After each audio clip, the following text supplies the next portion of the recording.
પોતાના વૈભવનો વિસ્તાર કરવો છે, યશનો વિસ્તાર કરવો છે. અંબાલામાં એક ક્ષત્રિય અને એનો પુત્ર પૂરણમલ. પિતા ઝવેરી, ખૂબ ધન વૈભવ છે. પિતા ગુજર્યા, બધી જ સંપત્તિ એના પુત્ર પૂરણમલને મળી. પ્રભુ ઘણીવાર સામર્થ્ય અને અવસર બંને આપતા હોય છે.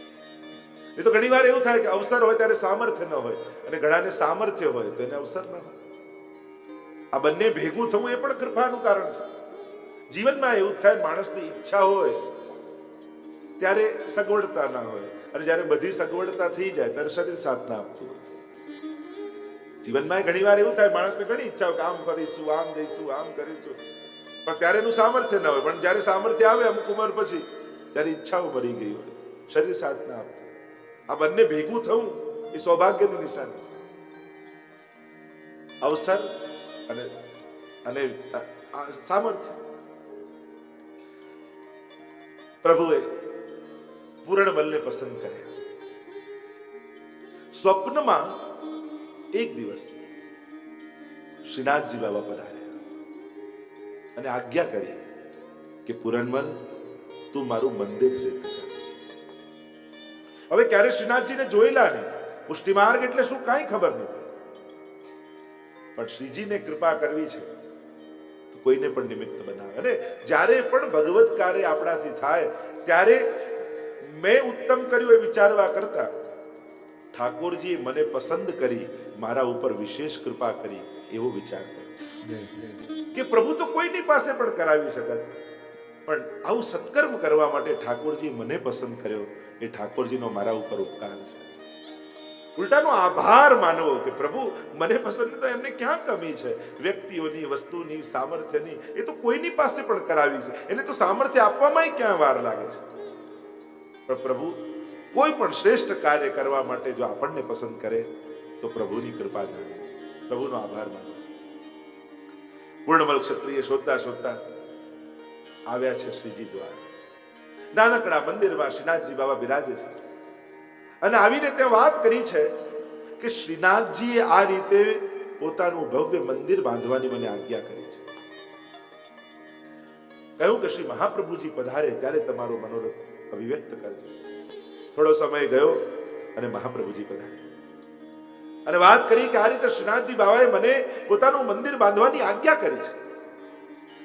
મહાપ્રભુજીએ કહ્યું તો તમારા પર કૃપા થઈ છે, આવો આપણે નકશો બનાવીએ, કેવું મંદિર બનાવીશું.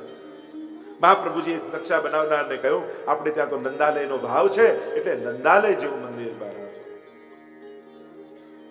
અને નકશો બનાવનાર બનાવે નંદાલય ઘર જેવું, પણ બનાવતા બનાવતા ખબર નહીં હાથ કેવો ફરે કે ત્યાં પાછી ધ્વજા અને શિખર બની જાય. ફરી મહાપ્રભુજીને બતાવવા આવે. મહાપ્રભુજી કે આપણે આવું ધ્વજા અને શિખર નથી જોઈતું, આપણે તો નંદ બાબાનું ઘર નંદાલયનો ભાવ કરવો છે. પણ પાછું જ્યારે બનાવવા જાય ત્યારે પાછું ધ્વજા અને શિખર બની જાય. 3 વાર આમ થયું.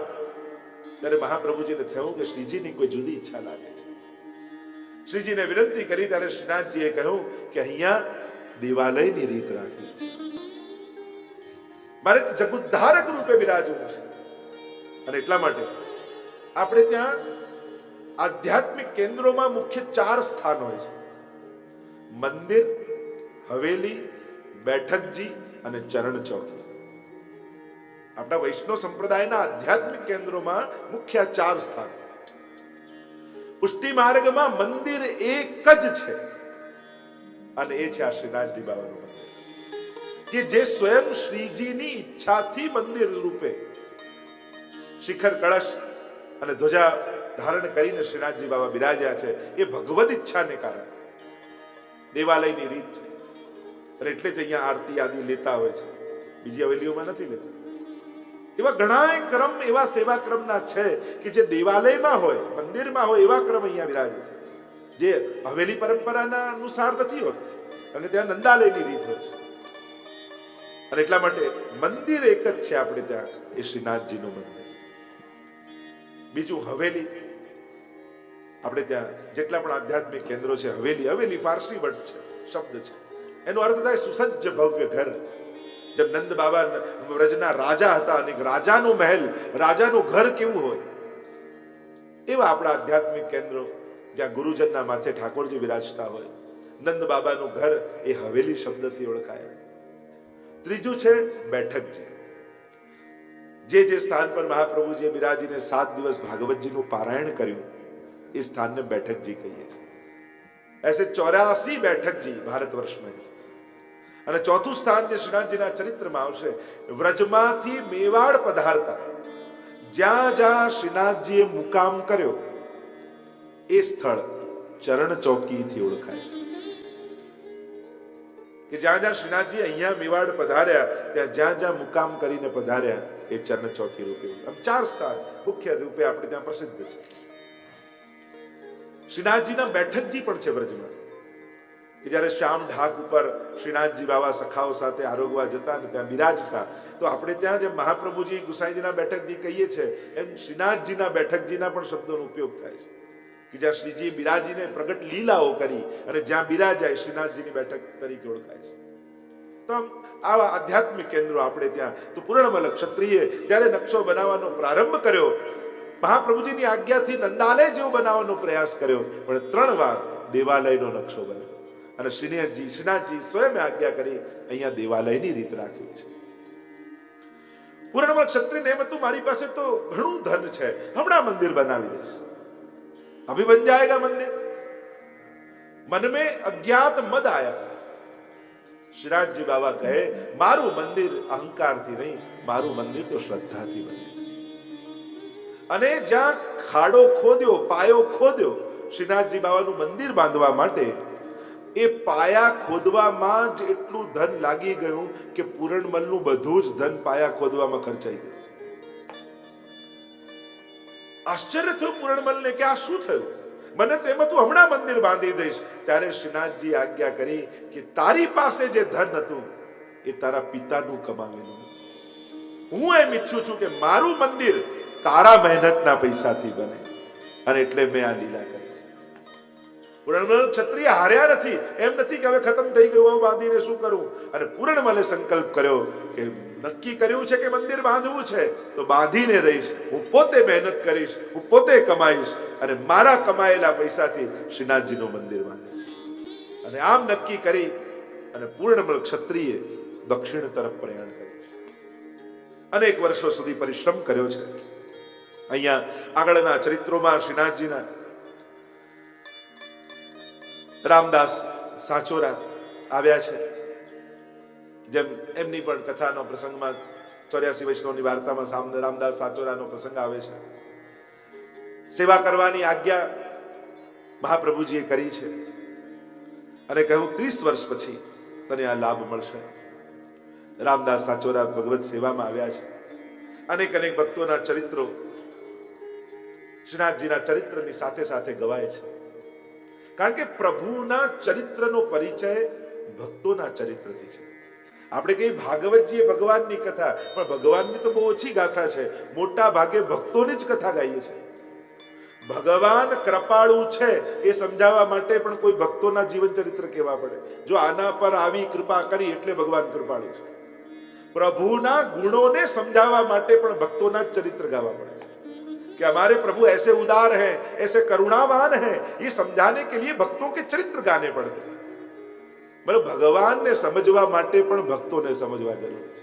અને એટલા માટે આ શ્રીનાથજીના ચરિત્રની સાથે સાથે ભગવદીઓના ચરિત્રોના વર્ણન કર્યા. સુરદાસ અષ્ટસખામાં, અને કહેવાય છે કે એ સમકાલીન અનેક સુરદાસ હતા. એમ ઇતિહાસકારો તો કહે છે કે લગભગ સમકાલીન 20 થી 25 સુરદાસ હતા. એટલે ઘણા પદો ઘણીવાર મિશ્રિત થઈ જાય છે. આ સુરદાસ શ્રી મહાપ્રભુજીના સેવક. એમના વાર્તા સાહિત્યમાં તો પ્રસિદ્ધ કથા છે. જન્મ થયો ને આંખોના આકારે નહીં. મા બાપ દુખી થયા કે આટલી ગરીબી અને એમાં પણ આવું બાળક થયું, શું કરીશું. દિવ્ય બાળક છે, ત્રિકાળ જ્ઞાની છે. એકવાર કોઈ યજમાને એમના પિતાને થોડી સોનામોર આપી, 7 સોનામોર.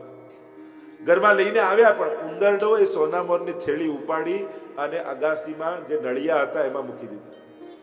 પિતાને એમ થયું કે આપ શુકનિયાર છે, આટલા સમય આવી સોનામોર મળીને એ પણ કોઈ ચોરી ગયું. વાતો કરતા હતા ત્યારે સુરદાસજી સાંભળી ગયા અને સુરદાસજીએ કહ્યું, પિતાજી હું આપને બતાવી દઉં કે સોનામોર ક્યાં છે, પણ એક શરત, બતાવ્યા પછી હું ઘરમાં નહીં રહું, મને રોકતા નહીં અને મને જવા દેજો, તો તમને બતાવું. અને પિતાને એમ થયું કે આ એમે આંખો નથી, આને સૂર છે, આને ઘરમાં રાખીને કરીશું શું? આટલી સોનામોર મળશે તો આટલા સમયનો નિર્વાહ નીકળી જશે. એવું ઠીક છે કે તું અમને બતાવી દે, તારે જેમ કરવું એમ કરજે. કહ્યું સુરદાસે કે અહીંયા નળિયા ઉપર ઉંદરડાએ આ રીતે સોનામોર રાખી છે. પિતાને મળી, માતા પિતાને આવી દયા, कहने लगे सूरदास रुक जाओ, आपकी दृष्टि भी नहीं है, जाकर कहां जाओगे, कैसे रहोगे? सूरदास के હું લોકોના ભરોસે ચાલનારો નથી, હું તો ભગવાનના ભરોસે ચાલનારો.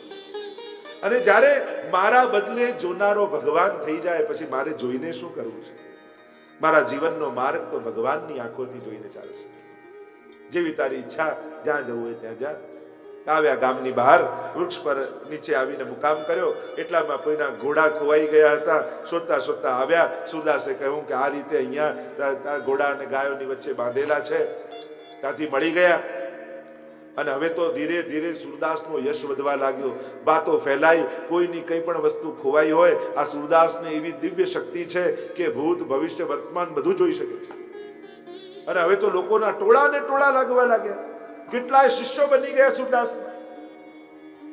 પણ એક રાતના વિચાર આવ્યો કે હું તો પ્રભુની ભક્તિ કરવા નીકળ્યો હતો અને આ ક્યાં ભીડમાં ફસાઈ ગયો. અરે આ મારો રસ્તો નથી, મારે તો એ પરમ નંદ નંદન શ્રી કૃષ્ણને પામવા છે. અને રાતના કોઈને કહ્યા વગર સુરદાસજી ત્યાંથી નીકળી ગયા. આવ્યા છે, ગામમાં મુકામ કર્યો છે.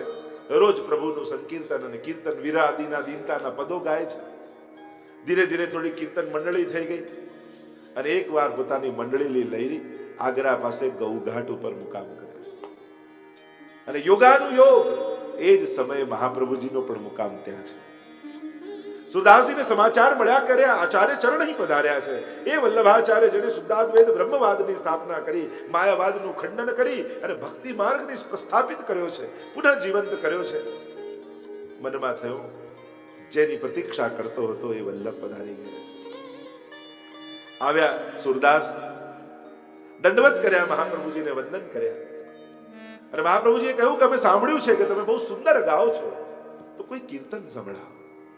અને જ્યાં એ કહ્યું, અને સુરદાસ તો દીનતા આશ્રયના પદ ગાતા અને કીર્તન ગાયું, હો પતિ તન કો ટીકો, હો પતિ તન કો નાયક, હું તો મહાપતિત છું, હજારો દોષોથી ભરેલો છું, અપરાધોથી ભરેલો છું.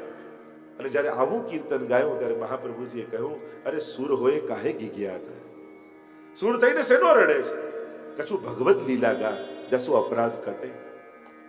અરે દોષો ગાવાથી દોષો ઓછા નથી થવાના, પ્રભુના ગુણગાન ગા તો દોષો કપાય.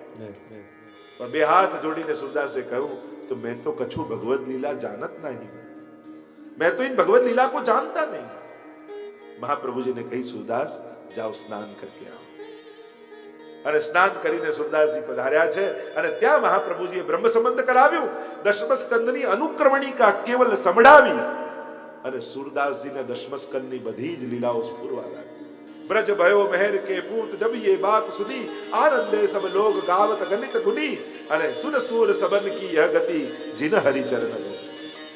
એ નંદ મહોત્સવની લીલા સ્ફુરવા લાગી કે ગોકુળમાં જ્યારે પ્રભુ પ્રગટ થયા તો કેવો આનંદ ગોકુળમાં. સુરદાસજીને લઈ ગયા ગોકુલ મહાપ્રભુ અને કહેવા લાગ્યા, સુરદાસ ગોકુલ કે દર્શન કરો. શોભ ગુટુરન ચલત રહેનું તનુ મંડિત. અને ત્યાં સાક્ષાત નંદાલયના ચોકમાં લાલનના હાથમાં માખણનો લોંદો છે અને ઘૂંટણીએ પ્રભુ ચાલી રહ્યા છે. એવા દર્શન સુરદાસજીને પ્રગટ રૂપે, જેને આંખોના આકારે નથી, અને સાક્ષાત નંદ નંદનના દર્શન શ્રી વલ્લભ કરાવી રહ્યા છે. કહ્યું કે તારા મનમાં શું છે? જોયું કે શ્રીજી મિલનની તાપ છે અને સુરદાસજીને લઈ ગયા મહાપ્રભુજી શ્રીજી દ્વાર. અને સુરદાસજીને શ્રીનાથજીને સન્મુખ કર્યા અને કહ્યું કછું પદ ગાઓ. અને સુરદાસજીને પોતાના સમગ્ર જીવન એ દ્રશ્ય દેખાવા લાગ્યું. ક્યાં હતો, કેવી કેવી જગ્યાએ ફસાયો, કામ, ક્રોધ, લોભ, મદ, ઈર્ષા, દ્વેષ, આ બધાથી ગ્રસિત ક્યાં ક્યાં ભટકતો આવ્યો અને હવે જ્યાં પહોંચવું હતું ત્યાં પહોંચ્યો છું. અને ત્યારે સુરદાસના મુખમાંથી શબ્દો સર્યા, अब मैं नाचो बहुत गोपाल, काम क्रोध को पहरी चोलना, कंठ विषय कहां कहां भटकता रहा. जिनकी प्रतीक्षा थी वो प्रभु आज मिले. એ ગોપાલ આજે મળ્યા, એ શ્રીજી આજે મળ્યા.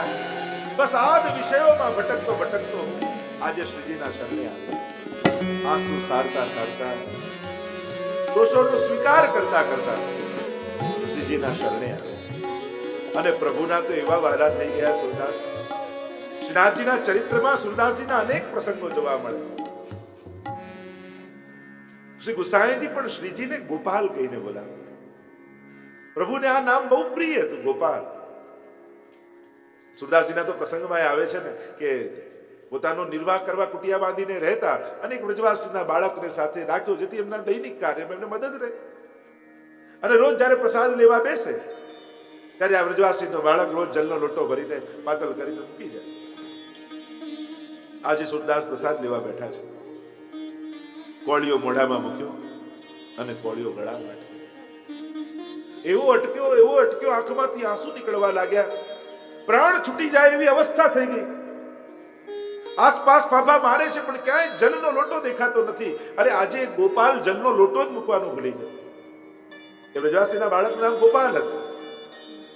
આજે ઉતાવળમાં આવેલો, પાતળ તો કરી પણ જલ ભરવાનું મૂકી ગયો. અને ચારે બાજુ આ ફાફા મારે સુરદાસજી, હાથમાં કોઈ જલ આવતું નથી. કોળીઓ એવો અટક્યો છે, ન રહેવાયું. ત્યારે સુરદાસજીએ બૂમ પાડી આ વ્રજવાસીના બાળકને, ગોપાલ ગોપાલ. એ બાળકે તો ન સાંભળ્યું પણ શ્રીજીએ સાંભળ્યું. પોતાની સોનાની ઝારી લઈને શ્રીજી દોડે. ભાગતા પધાર્યા અને સુરદાસજીને નિકટ રાખી દીધી. કહ્યું લો આ જલ. અને સુરદાસને તો એવો કોળીઓ અટક્યો છે, લઈ અને પીવા લાગ્યા. 2 ઘૂંટડા પીધા પછી હાથનો સ્પર્શ કંઈક જુદો લાગ્યો. અરે થયું આ મારી લોટી નથી, આ તો શ્રીનાથજીની ઝારી લાગે છે. અરે ગોપાલ, આ તું ક્યાંથી લઈને આવ્યો? ત્યારે શ્રીજી બોલ્યા, આજે આ ગોપાલ નથી, આજે તો પર્વત પરનો ગોપાલ તમારી પાસે આવ્યો. એવી સુરદાસજી પર કૃપા કરી. અને સુરદાસજીનો તો એવો મનોરથ હતો કે 1.25 લાખ પદ રચવા. પણ થયું હવે આયુ થવા આવી છે. 1.25 લાખ પદ રચવાનો મનોરથ કેમ પૂરો થશે? અને ત્યારે શ્રીજી કહેવાય છે કે 25,000 પદ એ શ્રીનાથજીએ રચ્યા છે. કારણ કે સુરદાસજીની છાપ સુરદાસ, સૂરજદાસ એ છાપતી છે. પણ જે કીર્તન સૂર શ્યામ નામથી છે એ બધા શ્રીનાથજીએ રચેલા છે. કહ્યું સુરદાસ, તારો મનોરથ તો ક્યારનો પૂરો થઈ ગયો, જો જઈને તપાસ કર. અને ખબર પડી કે 1.25 લાખ પદો રચાઈ ચૂક્યા છે. એ 25,000 પદો સૂર શ્યામ છાપથી સ્વયં શ્રીજીએ રચ્યા છે. સુરદાસ પર એવી કૃપા. અનેક પ્રસંગો સુરદાસજીના તો જીવન ચરિત્રના કેટલા પ્રસંગો કે જેમાં શ્રીનાથજીની વિશેષ કૃપા સુરદાસ પર થઈ છે. એ પણ પ્રસંગ કહેવાય છે કે એકાદશીની રાત્રિએ જતા હતા સુરદાસ અને લાકડીના ટેકે જાય છે ને કૂવો ખુલ્લો છે. થયું કે હમણાં પડશે. શ્રીનાથજીને ચિંતા થઈને આવ્યા શ્રીનાથજી બાબા અને છેડો પકડી લીધો લાકડી અને બીજે રસ્તે વાળી દીધા. આગળનો છેડો શ્રીજીએ પકડ્યો છે અને પાછળનો છેડો સુરદાસજીએ પકડ્યો છે. સુરદાસને થયું કે આટલા અડધી રાતના આ રીતે મારી લાકડી પકડીને રસ્તો વાળે, આ કોઈ સાધારણ નહીં હોય, ચોક્કસ ઠાકોરજી લાગે છે. અને જો પ્રભુ છે તો આજે મોકો મળ્યો છે, લાવ એમનો હાથ પકડી લો. सुदास जी को विचार आया कि लाओ प्रभु का हाथ पकड़ लो. धीरे धीरे लकड़ी पे हाथ आगे बढ़ाते बढ़ाते बढ़ाते जहां प्रभु का हाथ पकड़ने गए और प्रभु तो हाथ छुड़ा के भागे. तब सूरदास बोले कि भैया छुड़ाए जात हो निर्बल जानी मोहे, अगर हृदय छुड़ा के भाग सको तो मर्द बखाऊं तो. हाथ छुड़ा के तो भाग सकते हो आप, चंचल हो, चपल हो, बालक हो, मैं वृद्ध हूं, पर आपकी भी ताकत नहीं है कि आप मेरे हृदय को छुड़ाकर भाग सको. એ તાકાત તો પ્રભુમાંય નથી હોતી કે ભક્તોના હૃદયમાંથી ભાગે. એટલે ભક્ત તો બાંધી પીએ તો એ નૈન નહીં મેં રાખું, एक रोम की छवि पर जगत वार सब नाखो. यही तो बात है, भक्त को भगवान मुक्त करता है और भक्त भगवान को बद्ध करता है. यही भक्ति की आनंद है, यही प्रक्रिया है.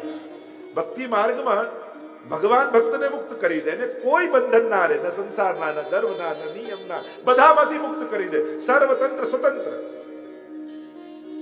अरे એ જ ભક્ત જેને સ્વતંત્ર બનાવ્યો છે ભગવાને, એ ભગવાનને પરતંત્ર કરી નાખે કે ભગવાનને એના વગર ન ચાલે.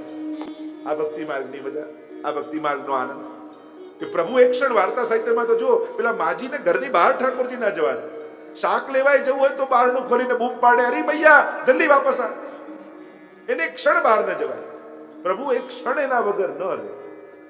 એટલે ભક્ત સ્વતંત્ર ને ભગવાન ભક્તને પરાધીન થઈ જાય. ये आनंद भक्ति मार्ग का.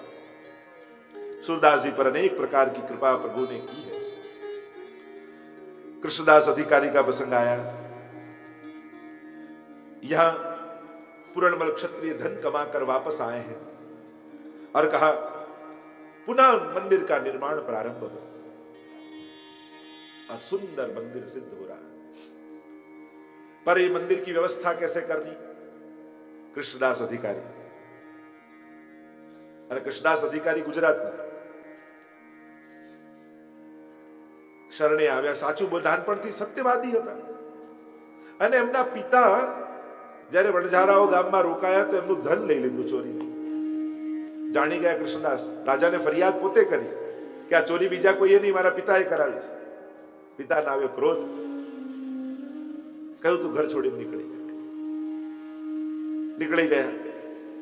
આવ્યા છે વ્રજમાં. સમાચાર મળ્યા કે અહીંયા દેવદમન શ્રીનાથ પ્રગટ થયા છે. દર્શન કરવાની લાલસા થઈ અને ત્યાં આવ્યા અને મહાપ્રભુજીના દર્શન થયા. મહાપ્રભુજી સ્વીકાર કર્યા કે જાઓ સ્નાન કરીને આવો, અમે તમને બ્રહ્મ સંબંધ કરાવીશું. હાથમાં તુલસી દલ આપી કૃષ્ણદાસ અધિકારીને બ્રહ્મ સંબંધ કરાવ્યો.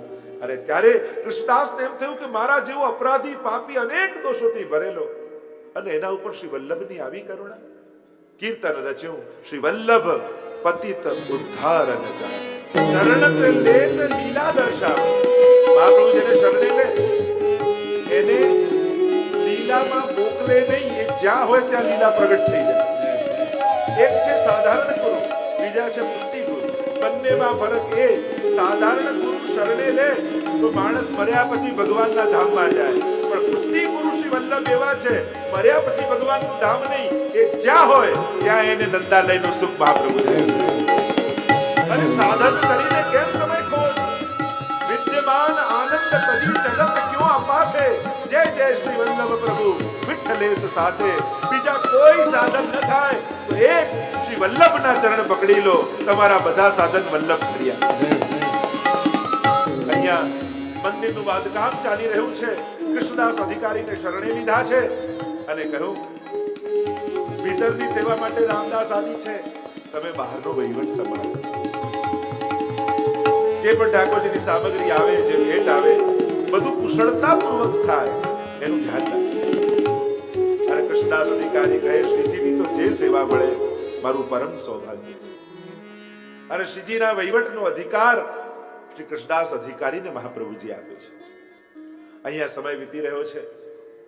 શ્રી મહાપ્રભુજી પૃથ્વી પ્રદક્ષિણા કરી રહ્યા છે. પ્રદક્ષિણા કરતા કરતા અડેલમાં શ્રી ગોપીનાથજીનું પ્રાગટ્ય થયું અને સમય વીત્યો. 3 વર્ષ બાદ આ પોષ મધ્યાને 9મે શ્રીનાથજી. આપણે શ્રીનાથજી ચરિત્રનો એક અંગ છે. કારણ કે જ્યારે મહાપ્રભુજી પંઢરપુર પધાર્યા અને વિઠ્ઠોબાજી પધાર્યા સામે મળવા માટે અને કહ્યું આપ મને વચન આપો, આપની પાસે હું કંઈક માંગવા માંગુ છું. કહ્યું કે આપ આજ્ઞા કરો, આપે માંગવાનું શું હોય? એમ નહીં, હાથમાં હાથ મૂકીને હે શ્રી વલ્લભ વચન આપો. અને મહાપ્રભુજી હાથમાં હાથ મૂક્યો તો આપણને થાય શું પંઢરપુરના વિઠ્ઠોબાજી પધાર્યા, પણ વચન નિશ્ચય શ્રીનાથે માંગ્યું. ત્યાં શબ્દ વાપર્યો છે કે જ્યારે વિઠ્ઠોબાજી વચન માંગવા ગયા ત્યારે ત્યાં શ્રીનાથજી પ્રગટ થયા. અને શ્રીનાથજી પ્રગટ તો વચન નિશ્ચય શ્રીનાથે માંગ્યું, કીધી શ્રી વલ્લભજી શું વાત, અમને તો ઈચ્છા એ છે જે હું નંદન તમે તા. સ્વયં શ્રીનાથજી ત્યાં વિઠ્ઠોબાજી પાસે પ્રગટ થયા અને શ્રીજીના હાથમાં હાથ મૂકીને વચન આપ્યું કે હું કર વિવાહ બહુ રૂપ દિખાવો, અપનો નામ સુવર્ણ કો ધરાવો, કે આપ વિવાહ કરો અને આપના ઘરે હું બાળક બનીને. અક્કાજી ના કુખમાં બાળક છે, નવનીતલાલને પલ્લો ઝુલાવી રહ્યા છે અને જોઈએ તો કિલક કિલક કિલક કિલક નવનીતલાલ હસી રહ્યા છે. આઈને મહાપ્રભુજીને કહ્યું કે આજે પલ્લું ઝુલાવતા નવનીતલાલ બહુ પ્રસન્ન થઈને સ્મિત કરી રહ્યા હતા. ત્યારે મહાપ્રભુજી કહ્યું એટલા માટે સ્મિત કરતા હતા કે એ જ નવનીતલાલ આપને ત્યાં બાલક બનીને પ્રગટ થવાના છે. પૂર્ણ બ્રહ્મ લક્ષ્મણ સુત પુરુષોત્તમ શ્રી વિઠ્ઠલનાથ શ્રી ગોકુલમાં પ્રગટ પધાર્યા સ્વજન કીધા સના. અને નોમનો પરમ પાવન દિવસ આવ્યો, ચારે બાજુ આનંદ કિલ્લોલ થઈ રહ્યા છે. અને અહીંયા એક બટુક નામનો સંન્યાસી, એની પાસે વિઠ્ઠલનાથજીનું સ્વરૂપ છે, અહીંયા બિરાજે છે. અને વિઠ્ઠલનાથજીનું એ સ્વરૂપ એની પાસે બિરાજતું ને એ સમયે એ વિઠ્ઠલનાથજીના સ્વરૂપે કહ્યું કે હમણાં ને હમણાં મને મહાપ્રભુજીને ત્યાં પધરાઈ. અને આ વટુક સંન્યાસી વિઠ્ઠલનાથજીના સ્વરૂપને લઈને આવ્યો અને મહાપ્રભુજીની ગોદમાં સ્વરૂપ આપ્યું ને કહ્યું ભગવત સ્વરૂપે આજ્ઞા કરી છે કે હું આપને ત્યાં ને પધરાવું. એટલામાં જ એક દાસી દોડતી દોડતી આવીને કહેવા લાગી, મહારાજ બધાઈ હૈ બધાઈ હૈ બધાઈ હૈ. અરે કા ભયો, આપકે વહાં લાલન કો પ્રગટ है. અને મહાપ્રભુજી પ્રસન્ન થઈ ગયા. મારા ઘરે ઠાકોરજી બે સ્વરૂપે પધાર્યા, એક તો વિઠ્ઠલનાથજી સ્વરૂપે સેવા લેવા અને બાલક સ્વરૂપે સેવા કરવા. એટલે હું મારા બાળકનું નામ વિઠ્ઠલનાથ રાખું.